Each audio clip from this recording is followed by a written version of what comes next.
Good afternoon, ladies and gentlemen.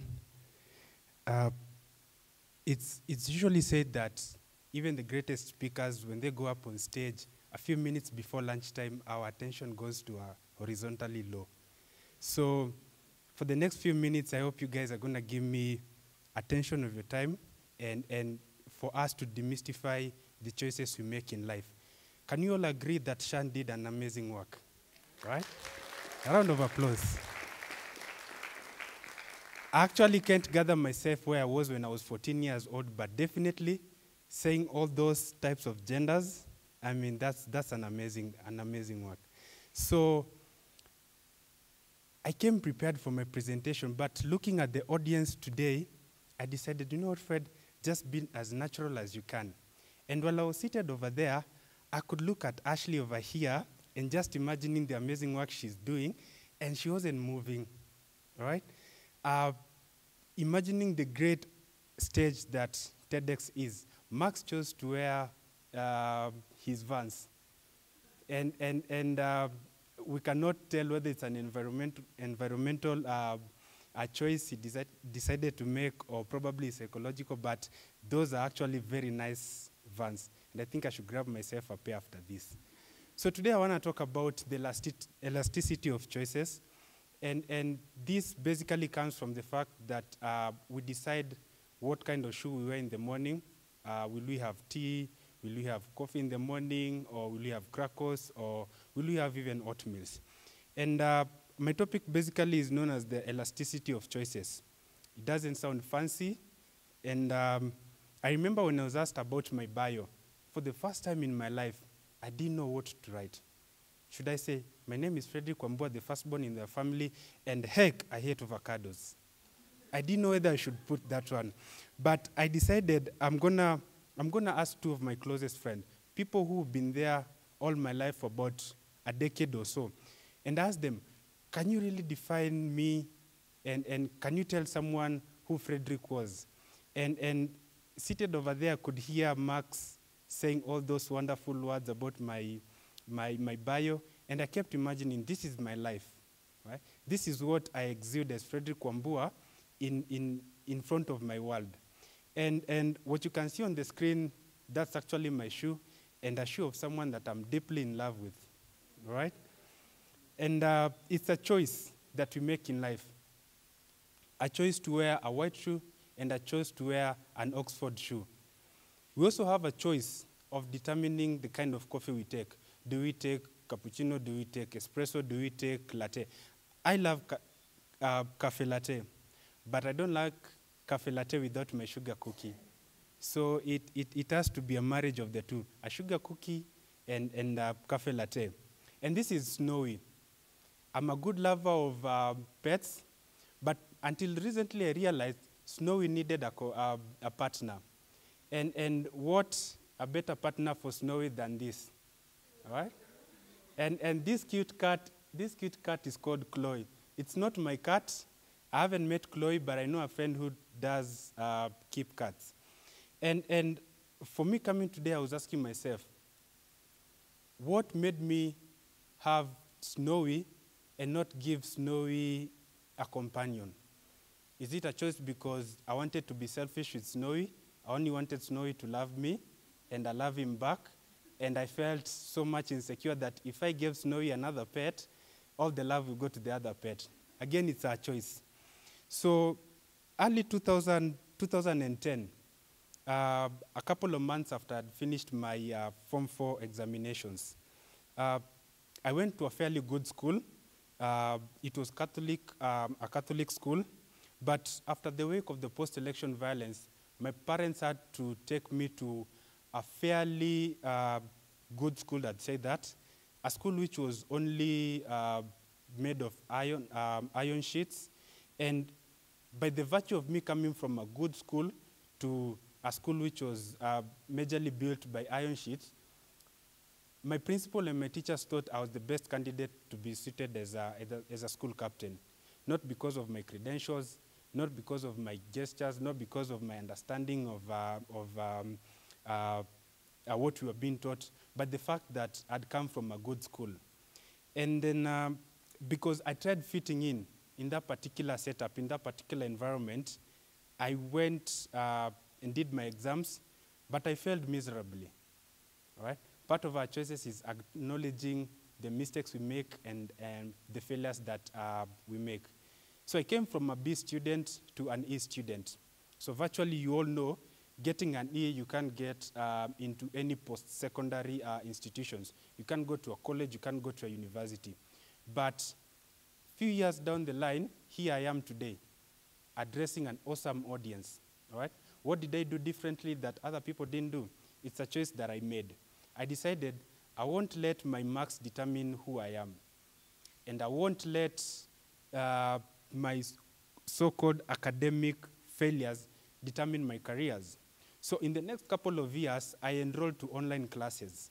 And so far, I've done about 27 short courses, some which take a week, others take 6 months. And I've done majorly so many courses from behavioral economics to aeronautics, computer science, psychology, fashion, and recently I'm studying smart cities. So, so today I wanna share with you a couple of things. One, how do our choices determine our characters? And how do they determine our identities? And lastly, how do our choices determine which side of the bed we lie on? All right? So in 1943, Abraham Maslow, a US psychologist, came up with 3 derivatives that are actually stemmed innately in what we define as our choices. And Abraham thought that this hierarchy of needs are self-actualization, esteem, social and safety, and psychological, actually determine the kind of choices we make. And what came out from the choices that Abraham derived was that we human beings tend to make choices that affect our psychological state and our environmental stage. 3 of us seated here today, ladies, are wearing a top which is white with black stripes. And right now I can see all of us looking around, all right? But it's actually 3 of us. Majorly because they didn't figure out, will anyone wear like me today? Or should I just wear it on? So it's her, and her, all right? And they had a choice of putting on something totally different, but they decided to wear whatever they wore today. And our fashion choices actually determine what kind of state we are in that particular day. It's the reason why when we go on social media platforms, like Facebook, for example, it can actually determine who you're going to fall in love with by just measuring algorithmically the number of interactions you have with a particular user, all right? Our choices affect what kind of status updates we make. Ideally and virtually, most of us update our social profiles on Sunday afternoon, or probably Sunday evening. But the major factor that on the weekends is when we usually make a lot of informed choices and informed decisions. And so I'm going to talk about our characters. And the most basic level, our choices stem from the fact that it comes from an optional decision. This actually theory comes from those who've studied economics. You all know about the marginal utility. So it comes from the fact that we impact the choice of our presentation. It comes from the fact that our optimal decision stems from the fact that, so I'm gonna, let's play a small game. Assuming you had three cans of cups, and you are given a choice to pick one, and each particular cup comes with a prize or probably nothing. And the first cup has 2 coins, and you have a 50% chance of winning it if you actually tell whether the coins are inside. The second cup has 25% chance, and the last cup has another 25% chance. And all of these 3 cups have the 2 coins, all right? Our optimal decision actually will gear us towards picking the first cup, because here you have 50% chance of getting the coins. So the optimal decision majorly identifies what kind of a decision we make. And the nudging towards our choices is actually a theory that was derived from a book, the choices element, that was published in the UK in 2008. And it majorly says that we nudge towards the highest point of our potential benefit, all right? There's a reason why all of us are seated at the middle row, because seated on the other side, or probably the other sides, connotes something differently. I don't know. But our characters determine us to warm towards people that we identify with. She gave a presentation earlier on, and it was amazing. And I could almost feel from the presentation that we identify with her, because one, her choices identify with her identity. So the next point I wanted to talk about, it's about identity. And our choices in life do, in the largest extent, shape our identity, but it does not define it, because our identity comes from our influence. If today I'd written my bio to Max and told Max, this is Fredrick Wambua, 26-year-old, A, B, C, and D, all right? That would have come from my highest level of me. But I wanted to get who I am from my influence, and those are from my friends. So the last point I want to talk about is, do our choices affect which side of the bed we lie on? All right? If you're a couple here, research tells that the female side of a relationship tends to lie to the warmest side. It could be close to the wall, could be close to the lampshade, or probably could be closest to the wardrobe. But our choices determine where we lie on.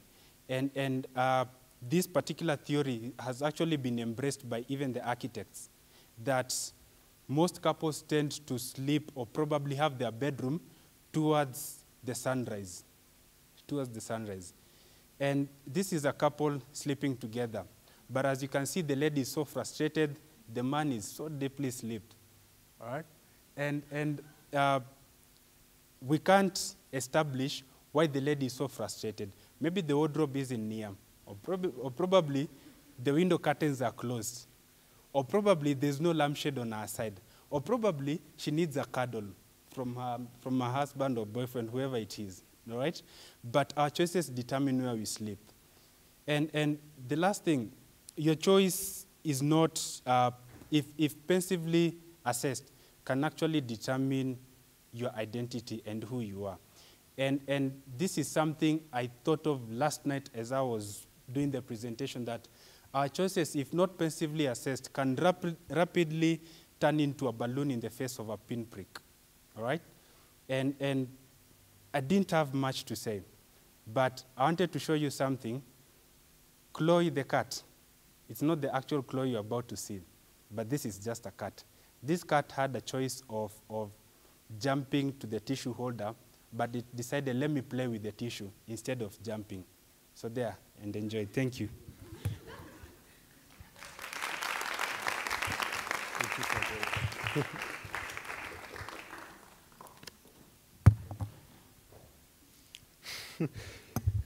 You had me feeling self-conscious about my Vans.